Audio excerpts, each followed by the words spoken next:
Olá, meu nome é Cláudio Rabelo, eu sou professor da Universidade Federal do Espírito Santo, professor de comunicação social, professor de branding e principalmente de novas mídias e de semiótica.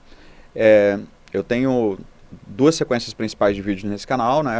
Uma voltada para marketing e novas mídias e a outra voltada para semiótica. Hoje eu vou dar uma aula explicando como fazer uma análise de semiótica discursiva. Vai ser uma aula voltada para explicar o percurso gerativo de sentido, né? Na perspectiva de Grimás. Então, eu vou usar como os fundamentos principais esses dois livros, né, que é a Semântica Estrutural, do Grimás, e os elementos da análise de discurso, do Fiorin. Eu já dei outras aulas sobre isso, essa especificamente vai ser focada para a gente fazer uma análise semiótica discursiva, para explicar um pouco passo a passo como que isso se faz, e em uma aula mais completa, né? As outras aulas foram aulas mais curtas, explicando os três níveis, o fundamental, o narrativo e o discursivo. Pois é, o percurso gerativo de sentido, então, é o quê? Ele é um percurso, ele é um caminho, né, que explica como que o sentido ele é produzido. É como que um sentido, como que um discurso ele é produzido, como que as intenções, por exemplo, de um jornal quando faz uma matéria, ou de uma publicidade, quando ela quer vender algo, como que ela fez para vender a ideia que ela quis vender. Então, quais foram as estratégias de discurso, quais foram os caminhos de criação para que ela fizesse essa comunicação, muitas vezes, por exemplo, persuasiva, né? Então, ocorrem três níveis para a gente estudar esse percurso gerativo. Para que serve estudar o percurso gerativo? Para a gente aprender a montar um discurso com as nossas intenções e para aprender a ler um discurso. Então, tem três níveis nesse percurso gerativo de sentido. O primeiro, o nível profundo ou fundamental, o narrativo e o discursivo. É importante entender por que a gente chama o nível fundamental de profundo, porque ele é o último nível, na verdade, a ser analisado. Aqui nós vamos analisar ele primeiro mesmo, o fundamental, depois o narrativo, depois o discursivo. Só que o difícil mesmo da análise é você analisar o nível fundamental, porque o discurso ele está manifestado. O discurso é fácil a gente identificar o que ele diz, né? Então vamos bem devagar aqui analisar a questão das categorias, né? Então tem as categorias semânticas no nível fundamental que elas são baseadas em diferença. Então a gente tem o que? Nós fazemos a análise discursiva no nível fundamental, é baseado em oposto, tá? Para Grimás, né? Por exemplo, a gente analisa um discurso que ele é baseado em vida e morte, natureza e cultura, em certo e errado, em bonito ou feio, em direita ou esquerda, em, sei lá, da forma que é manifestada no discurso, por exemplo, em machismo ou feminismo, embora não sejam contrários conceituais, não é, no discurso, o próprio feminismo fala que ele não é o contrário do machismo, mas num discurso machista muitas vezes há esse tipo de oposição da forma em que é manifestada, né? E aí, para analisar o nível fundamental, a gente tem que ver que tem dois conceitos. Tem o conceito de euforia e tem o conceito de disforia, né? Então, o efeito de... A euforia, ela é o que então? A euforia ela é uma qualificação semântica considerada como um fator positivo. E a disforia ela é uma qualificação semântica considerada como um valor negativo. Vamos traduzir isso agora. Quando eu falo assim, nossa, fulano enriqueceu. Ora, vai depender do discurso se isso é um fator eufórico ou disfórico. Por exemplo, se eu falar, meu irmão enriqueceu, meu amigo enriqueceu, ele enriqueceu com uma ideia brilhante que ele teve. Ele criou um negócio e aí ele enriqueceu. Ele fez um canal no YouTube e ficou famoso, a palestra dele passou a valer 100 mil reais por palestra e ele enriqueceu. Da forma em que eu estou falando, o enriquecimento ele é um valor eufórico. E muitas revistas, né, a Forbes, algumas revistas, quando falam do enriquecimento, elas falam do valor eufórico. Se você estiver vendo um jornal e falando que um deputado, do dia para a noite, enriqueceu, o enriquecimento é um fator disfórico. Ou seja, a palavra enriquecimento está sendo colocada no discurso como um fator negativo. Então, para uma pessoa que tinha anorexia, você falar que ela engordou, o engordar é um fator eufórico. para você pegar uma pessoa que fez que tinha problema de autoestima, muitas vezes, porque fez uma operação bariátrica, ou também problema de sociabilidade, problemas que ela tinha com a questão de lidar com o próprio peso, ou que a própria sociedade impõe sobre isso, se ela fala que perdeu o peso, perder o peso já é um fator eufórico. Né? Então a gente tem que ver o seguinte, que a euforia e a disforia não está nas palavras, ela está no contexto do discurso. Então aqui vamos ver ainda sobre o nível fundamental aqui, que nós temos três formas aqui, três conceitos importantes para a gente fazer uma análise também semiótica nesse nível fundamental ainda. Né? Aí nós temos a mesma pessoa, em tempos diferentes, o Axl Rose. Né? Eu ia falar quem tem aí mais de 30 anos vai conhecer, mas não, eles estão tocando aí, tocaram no Rock in Rio, parece que estão vindo tocar no Brasil de novo. E aí nós, olhando essa imagem, eu vi isso na internet, e tinha o antes e depois. Tem um discurso manifestado aí, com que intenções uma pessoa quis colocar uma foto do Axl Rose antes e depois? Então aí tem uma relação de contrariedade no discurso. O que é a contrariedade, por exemplo? Alguém poderia falar bonito e feio, alguém poderia falar, sei lá, gordo e magro, alguém poderia falar velho e novo. Existem oposições semânticas que vão depender do discurso do que está querendo dizer, né? Ou cabelo comprido e cabelo curto, não sei, ou então barba ou sem barba, não sei, mas é uma oposição semântica. Então aí a gente coloca a expressão contrariedade, para a gente entender que em todo discurso tem relações contrárias. Quando você fala que alguém é rico, você não está dizendo, mas no discurso está colocado que ela não é pobre. Quando você coloca que alguém é bonito, você falou a palavra bonito, mas ao mesmo tempo você está dizendo, sem dizer com palavras, que a pessoa não é feia. Então, o que você não diz na semiótica é tão importante quanto o que você diz. Então, há esses dois termos opostos, quando você diz algo e pressupõe o que você não diz, nós chamamos de contrariedade, são relações de contrários. Na semiótica também, tem a relação de contraditoriedade. O que é a contraditoriedade? É o bonito, não bonito. O feio, não feio. O alto, o não alto. São palavras contraditórias. Por exemplo, nem sempre quem não é herói é um vilão. Aí eu dou um exemplo para vocês. Tem o Clark Kent e tem o Superman. Que eu nunca entendi, por exemplo, como é que ninguém nunca identificou, né? Que só do Superman tirar o colã com a cueca por cima da calça, como é que ninguém nunca identificou, e ele tirar o óculos, quer dizer, ele sem óculos, e ninguém reconhece que é o Superman, né? Inclusive a namorada dele às vezes não reconhecia, só dele tirar o óculos, né? Não conhecia o próprio namorado sem óculos. Mas o fato do Clark Kent não ser o herói, ele não é herói, ele é uma pessoa comum, ele não é um vilão. Então tem o herói e tem o não herói. Quando você fala assim, sei lá, Cláudio é lindo, e aí a pessoa fala assim, não estou falando também que não seja, né, mas não quer, e ele é feio? Não. O que ele é então? Ele é ok, não sei, ele é ele.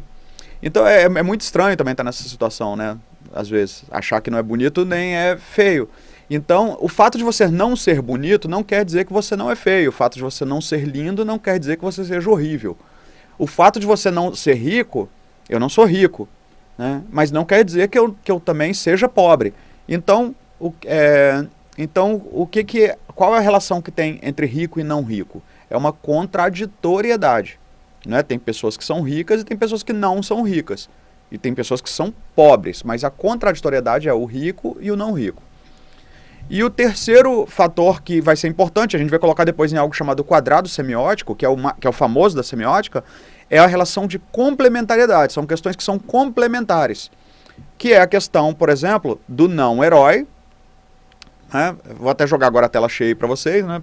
Porque cortou. De todo jeito cortou até escrito, mas acho que não. A questão do não herói, a questão do não herói e a questão do vilão. Olha aí, eu tenho o exemplo do Deadpool. O Deadpool ele não é um vilão, né? Para quem conhece de história em quadrinhos, para quem conhece do personagem do cinema, do desenho animado, o Deadpool ele não é um herói, mas ele não é um vilão. Então, o que ele é? Ele seria um não herói, ele não é herói. E o Coringa, ele é um vilão. Então, um vilão e um não-herói, eles se complementam.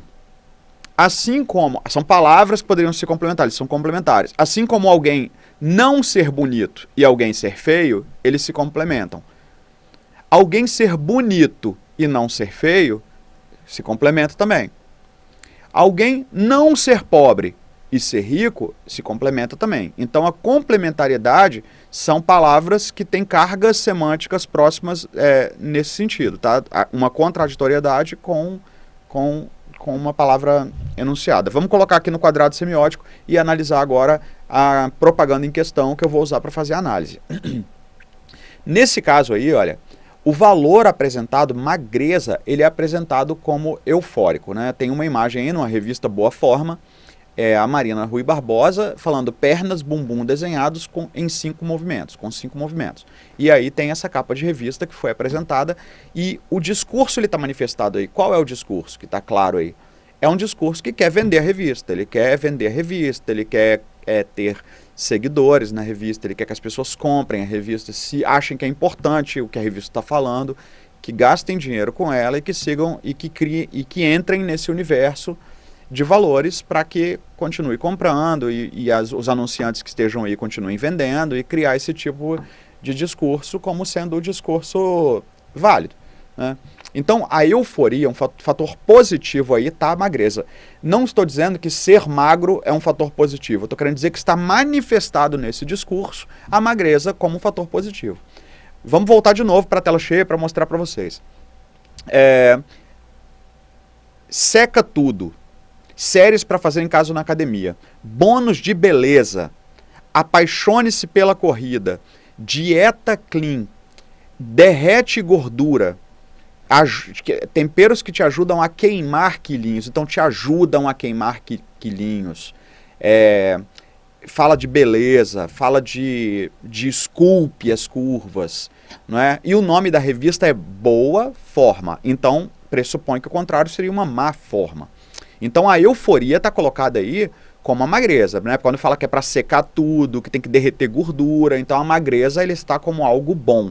Existe uma forma boa e existe uma forma errada. A revista ela está te vendendo um estilo de vida em que você vai ter que ter essa forma boa. Então isso é o discurso que está manifestado, né? E aí a gente volta aqui agora. E aqui eu vou ter que ampliar, né, para falar para vocês agora do quadrado semiótico. Esse é o quadrado semiótico, tá? Parece bem complicado, aqui. Eu vou passar o mouse aqui até e acho que vocês conseguem ver o mouse aqui, né, passando. Mas aí eu vou passar o mouse aqui para mostrar para vocês. Isso aqui é a estrutura, né, que eu falei para vocês, tá? É uma estrutura muito básica em que tem um fator aqui e um contrário, olha, magreza, e o contrário, gordura. Tem aqui um subcontrário, né, olha, que é magreza e não magreza, e aqui tem a gordura e a não gordura, tá? E agora o que nós vamos fazer aqui, olha, você pode ver que as linhas bidirecionais, olha, na diagonal aqui, olha, são contraditórias, como eu tinha falado, a gordura e não gordura, magreza e não magreza. As linhas bidirecionais tracejadas, tá vendo? Tracejadas. Essas aqui, olha, não gordura e não magreza, são contrárias, olha. Magreza e gordura, não gordura e não magreza, aí são contrários. E as linhas unidirecionais aqui, olha, elas se complementam, tá vendo? Ó, quem é magro e não tem gordura é um complemento. Quem tem gordura e não é magro também se complementa. Né? Então tá aqui o quadrado semiótico. Agora eu vou analisar com vocês bem rapidamente aqui, olha. Quem tem magreza, de acordo com o que está manifestado na revista, e não tem gordura... Não, quem tem magreza, desculpa, e tem gordura, está em risco. Porque a gordura ainda está em você, embora você seja magro. Então há um risco. Você não tem só que ficar magro. A própria revista está falando. Será que você está emagrecendo com saúde? Quer dizer, sem as dicas da revista, do que a revista está te vendendo, você pode estar emagrecendo sem saúde, por conta própria. Então tem um risco você ser magro e ainda ter a gordura. Porque a revista está te propondo a perder gordura. Aqui embaixo, ó. Se você não tem gordura, mas também não tem magreza, você é uma pessoa comum, você não tem destaque, você não é linda como está mostrando a Marina na revista e o que eles estão propondo para vender. E os complementares aqui, olha, se você é uma pessoa magra, a gente está analisando junto, tá? Vocês vão pegar o quadrado semiótico que vocês estiverem analisando e vão analisar desse jeito. Se você é uma pessoa magra e que não tem gordura, você tem boa forma. Então é isso o discurso principal que está colocado ali. Se você tem gordura e você não é magro, você tem má forma, tá? Então, vamos continuar agora aqui, né? Aí é que eu passo para essa imagem aqui, para a gente ver a revista isso. Então, olha. Podemos analisar também outros termos no nível fundamental desse discurso. Tem palavras aqui como sexy, renovação, beleza, ajudar e paixão. Então eu poderia fazer o quadrado semiótico como sexy, não sexy. O que é o contrário de sexy? Sei lá. Sei lá, que a pessoa que não tem atração, tem que ver a palavra aí para o contrário de sexy, né? Sexy é repulsiva, né? Renovação. Que a revista está falando que você vai se renovar, né? Então sei lá, manutenção, né? Sei lá, marasmo. Beleza. Feiura, ajudar, atrapalhar, paixão. E aí sei lá, quem não tem paixão tem... Aí, sei lá, vamos pensar na palavra depois. Mas tem várias palavras aqui que eu teria que fazer análise, né? Que nós poderíamos fazer análise desse quadrado semiótico aqui, tá? Todas as análises. Então aqui, olha, tá começando a complicar um pouco, mas eu vou tentar falar bem devagar. A sintaxe desse nível fundamental, ela se apresenta em duas operações. Asserção e negação. Então, a gente afirma algo, porque é um discurso. Numa história, por exemplo, como num filme, é muito fácil ver isso, porque num filme alguém começa pobre e fica rico. Então, ele começa pobre, nega a pobreza e se torna rico. Ou alguém começa preconceituoso, nega o preconceito e vira alguém consciente, por exemplo. Então, nesse caso aqui, olha, você afirma A uma magreza, nega A que afirma B. Então, alguém pode ser magro, afirmar a magreza como algo eufórico, né? negar essa magreza e aí afirmar a gordura. Vamos ver aqui como seria isso agora. Eu vou virar aqui para ficar mais fácil explicar. Acho que passou. Olha aqui está o texto que eu escrevi, olha. Afirmação de A, da magreza. Marina é magra e tem boa forma. Então, a revista diz isso. Marina é magra e tem boa forma. Há uma afirmação de A. Agora, como é que o discurso nega o A? Não, ela não é magra. Ela se tornou desenhada em 5 movimentos, que a revista ensinará. Então, ela não é magra, ela se tornou magra. E aí isso afirma B, que é a gordura. Se você não seguir os conselhos da revista, terá gordura e ficará com má forma. Agora vamos ver a afirmação de B. É outro tipo de relação que nós podemos estabelecer. O que é B? Gordura. Você, leitura, possui gordura corporal. A revista está querendo dizer isso, porque ela fala para você perder a gordura, ela quer estar afirmando que você tem a gordura. O que nega B? Mas você pode ficar com a Marina se seguir os passos da revista. Então, ó, tem gordura, você vai negar a gordura no discurso porque você vai seguir os passos da revista. E aí você vai afirmar A se tornando magra. E aí conseguirá a magreza que representa a boa forma. Tá vendo? Assim que se faz uma análise do quadrado semiótico. Não sei se ficou muito complicado. Depois eu vou disponibilizar esse PDF aí para vocês, né? E aí eu posso até transformar num e-book, né? E disponibilizar isso para vocês. Mas aí, e quem tiver mais dúvida ainda também pode entrar em contato comigo, né? Me manda uma mensagem, manda um e-mail, a gente marca para, sei lá, conversar aí num FaceTime, num Skype, alguma coisa. E tem também o livro do Fiorin, né, do Elementos da Análise do Discurso, para tirar essas dúvidas. Eu tentei fazer aqui esse quadrado semiótico de uma forma bem simples. E agora vamos passar para o nível narrativo. Isso aí agora é o nível narrativo. Então, depois que a gente analisou os opostos semânticos no nível fundamental, a gente vai passar para o nível narrativo, tá? Tem um errinho aí, eu mesmo vou agora falar meus erros. Olha, o erro ali tá que tá nível narrativo 1, não é o segundo, já é o 2, né? Aqui, ó, daqui eu já boto 2, né? Desculpa aí o errinho de diagramação. Então, depois a gente passa para o nível narrativo. No nível narrativo, na sintaxe narrativa, existem 2 tipos de enunciado. Enunciado de estado e enunciado de fazer. O que é o enunciado de estado? Estado é o que você é, né? Eu estou magro, eu sou magro. É algo que está parado. O que é o enunciado de fazer? É quando tem uma história em que alguém se transforma, tem uma transformação. Então, Marina se tornou magra. Aí, nesse caso, tem um enunciado de fazer. A Marina, ela tá bonita desse jeito, tá colocada aí se vendendo como um padrão para boa forma, mas ela fala que ela desenhou essas formas dela, né, que ela tá te ensinando a desenhar essas formas por causa dos 5 movimentos que ela vai ensinar na revista. E também lá embaixo tem apaixone-se pela corrida. E ela tá numa bike também aí, né, e aí tá toda hora falando isso. E também temperos que ajudam a derrubar, a queimar os quilinhos, essas coisas, então tá tudo falando que vai te ajudar numa transformação. Então isso é um enunciado de fazer. Temos também 2 tipos de relação. Tem a relação de junção e de conjunção. Então o que é junção? Junção é quando esse objeto, né, ele entra em conjunção, né, em junção com a questão, com o objeto do desejo, com o caso aí, né? No caso ela vai entrar em junção com a magreza. E a disjunção seria, a disjunção aí, um fator de disjunção seria com a gordura, né? Então, ela quer entrar em junção com algo, tá?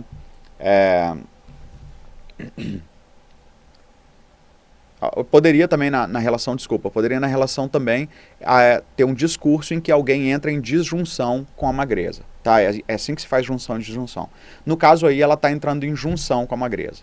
Eu poderia fazer um outro discurso mostrando a obesidade por causa que a pessoa fez um hábito que para a revista seria ruim, e aí seria um discurso de disjunção, porque a pessoa estaria em disjunção com a magreza, porque a magreza é um fator eufórico. Então a gente tem que analisar o quê? Qual é o fator eufórico? O fator eufórico aí é magreza. Na revista, o que está sendo manifestado é uma relação de junção, porque aí o sujeito aí está entrando em junção com o fator eufórico, né, e não em disjunção com a magreza. Não sei se ficou claro, acho que sim, né, nesse caso. E temos também narrativas mínimas. Essas narrativas mínimas são narrativas mínimas de privação e de liquidação, né? Como assim, né? O que é a privação? Privação é alguém começar com uma história e ser privado de algo. E liquidação é a pessoa resolver uma questão. Então, no discurso, uma questão pode ser liquidada, pode dar certo, ou ela pode ser privada. Pode ser... Se eu quero felicidade num filme, numa campanha publicitária, eu posso ser privado desse fator eufórico. No caso aí, o que é uma narrativa de privação? É quando o início é conjunto e o final é disjunto. Você entra em disjunção com a magreza. Ou seja, ela é magra, mas não segue os conselhos da revista, perdendo a boa forma. Isso seria um discurso de privação. Então, quando vocês fizerem a análise, vocês vão ter que saber se o discurso ele é um discurso que está privando a pessoa do fator eufórico ou se ele está liquidando e fazendo a pessoa ter o fator eufórico. No caso aí, é uma narrativa de liquidação, porque tem um início disjunto e um final conjunto, né? No caso, olha, possui a gordura e tem a má forma, porém segue os conselhos da revista e passa a ter uma boa forma, que é você, leitora, né? Então, continuando aqui, olha, no nível narrativo, nós temos 4 fases de uma narrativa complexa. Então vamos ver como é que são essas fases para passar uma narrativa. Aí eu estou analisando uma capa de revista, então parece que não tem uma narrativa. Mas a gente tem que ver que geralmente você faz uma análise discursiva, por exemplo, de uma campanha publicitária de vídeo, a gente pode fazer de um filme de cinema, e aí tem uma narrativa que fica mais clara você ver essa narrativa. Mas na capa da revista também existe uma narrativa por trás dela. Tem 4 fases, então. A fase da manipulação, da competência, da performance e da sanção. O que é a etapa da manipulação, então, né? A fase da manipulação, entre vários tipos, né, que nós temos, nós vamos exemplificar 4. São formas de início de um discurso de você manipular uma pessoa. No caso da revista, eu vou usar alguns exemplos aí. Eu posso manipular por meio da tentação. O que eu posso falar? Apaixone-se pela corrida. A gente te ensina. Estou te tentando. Estou te tentando a se apaixonar por algo. Quando eu falo pro garoto, assim, para um filho, para alguém assim, estuda porque você vai na Disney, se você passar no final do ano. Eu estou tentando, eu estou jogando uma tentação. O que seria intimidação aqui? Se você não seguir a revista, a sua saúde e a sua felicidade correrão sérios riscos. Eu estou te intimidando. eu estou te ameaçando quase, que você vai ter uma disforia, um final disjunto, caso você não siga as recomendações do meu discurso. Você pode perder seus benefícios sociais, seus benefícios políticos, seu emprego se você não votar em mim. O que seria um discurso de sedução? Né? Uma forma de manipular pela sedução. Na revista ali tem bônus de beleza, pele renovada, lábios sexy, top esmaltes. Então, eu estou dando ferramentas, seduzindo a pessoa com discursos que ela pode querer ser persuadida, ou seja, ter uma reação sobre o meu discurso, né? Positiva, sobre o que eu quero. O que seria um discurso de sedução? Chegar para o garoto para estudar e falar assim, nossa, como você é inteligente, então você está usando da sedução para poder manipular alguém. Então pode ser essa estratégia de manipulação. E uma provocação, que é falar, por exemplo, que a pessoa não é capaz. Olha, será que você está correndo risco em nome da saúde? Você está provocando a pessoa também, sabe? Aí no caso da revista fala isso, né? Perdendo peso por conta própria sem orientação da revista. A revista chega a provocar a pessoa nessa frase. Então existem discursos na revista aí, às vezes, de tentação, intimidação, sedução e provocação. Então qual é a estratégia que você vai usar, ou que uma revista, ou que um político está usando para manipular as pessoas? Então isso entra no nível narrativo, que é na narratividade, que é a parte narrativa mesmo. Não está naquela categoria fundamental só nos opostos que estão vistos. Voltando lá ao nível fundamental que eu estava falando também no começo, não agora até, né, no nível fundamental que eu falei primeiro, a gente pode até voltar aí, mesma imagem, deixa eu voltar aqui para ver.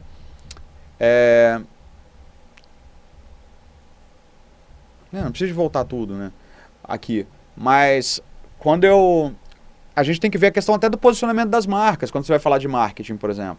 Porque você tem que ver se você quer ser percebido como tradicional ou como moderno. Então, esses aqui são as oposições básicas que quem está lendo o discurso tem que identificar o que a empresa quis fazer. Se ela está falando que ela tem aerodinâmica, que ela é uma empresa que está te vendendo felicidade, ou se ela é uma empresa que está te vendendo sucesso.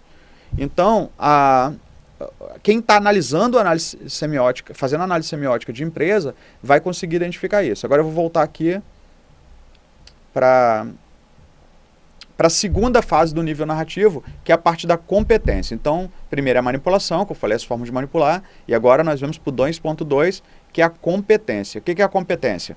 Vamos dizer assim, no desenho do Caverna do Dragão. Do Caverna do Dragão, eles têm que fugir daquele lugar que eles foram.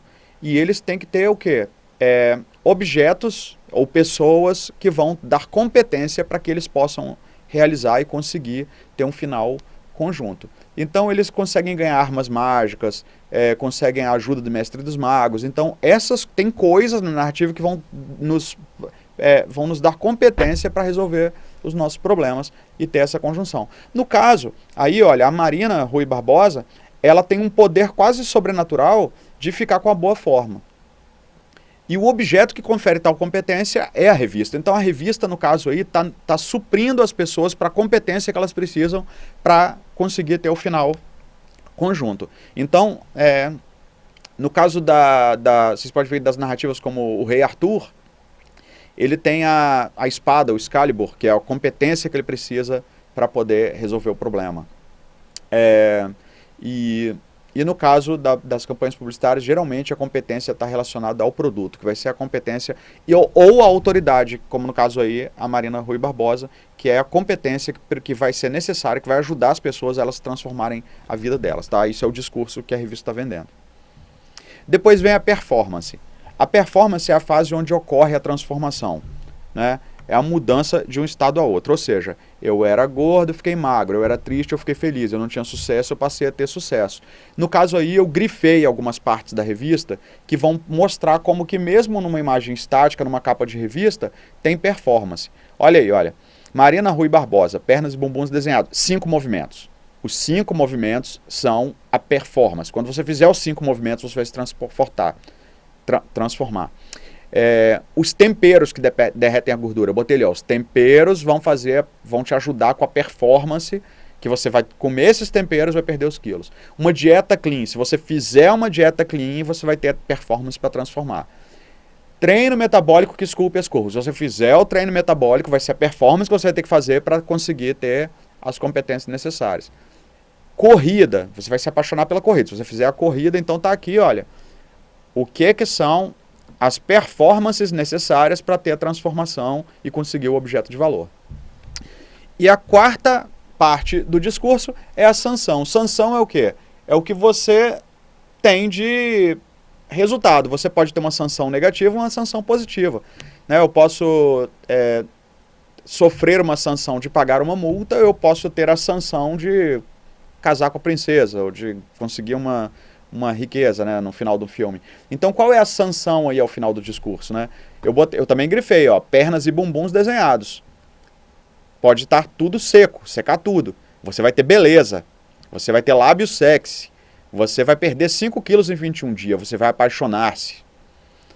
Tá vendo? Você vai derreter a gordura. E eu grifei até em verde grande aqui, que você vai se tornar, ou ter, ou ser isso aqui. Né? Essa aqui é a sanção. Né? É o prêmio no final por você seguir a revista. Né? Então, é onde são distribuídos os prêmios e os castigos. Então, a revista, com o discurso dela, ela sabe que você tem um desejo,